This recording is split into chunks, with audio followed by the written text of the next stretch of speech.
Howdy y'all, Mr. Causey coming to you from beautiful Tascasita, Texas with another chemistry lesson. And today we're going to talk about drawing Lewis dot symbols. So get your periodic table and let's get started. First, I'm going to make a few assumptions. One, that you're familiar with valence electrons, that you know the octet rule, you are acquainted with the periodic table, and you understand electron configuration. Now, if you don't have all of these ideas down or under your belt, be sure to check my YouTube channel for these videos. Lewis dot symbols are a symbolic representation of the valence electrons in an element. And valence electrons are the electrons in the highest energy level and are usually the s and p orbitals. Let's review the dot format.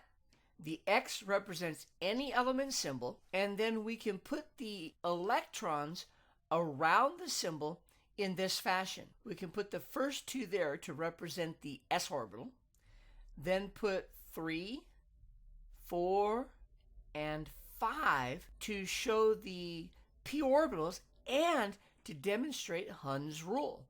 And then we can fill in the others as needed.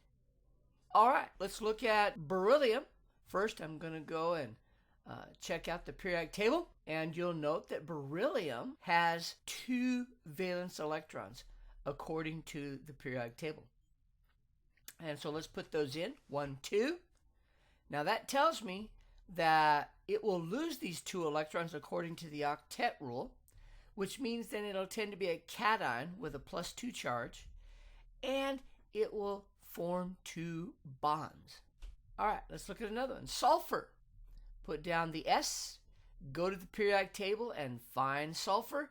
Now count over and notice that sulfur has 6 valence electrons.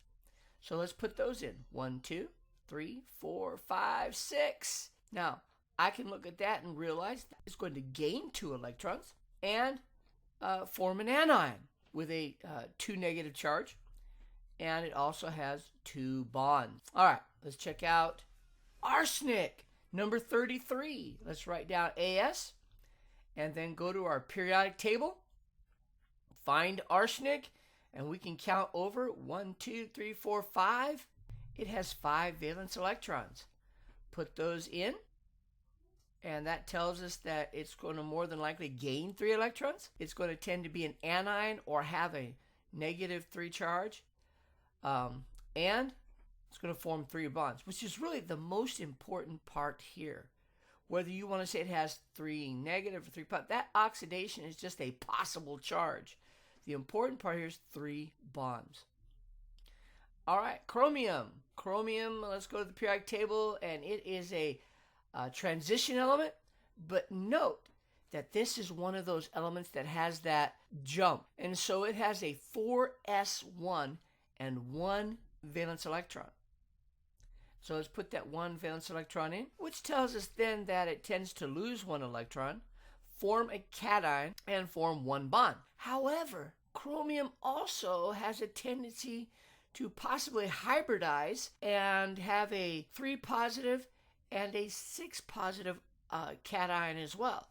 So you might want to go and watch my video on hybridization to see how that kind of takes place. Now let's take a look at germanium.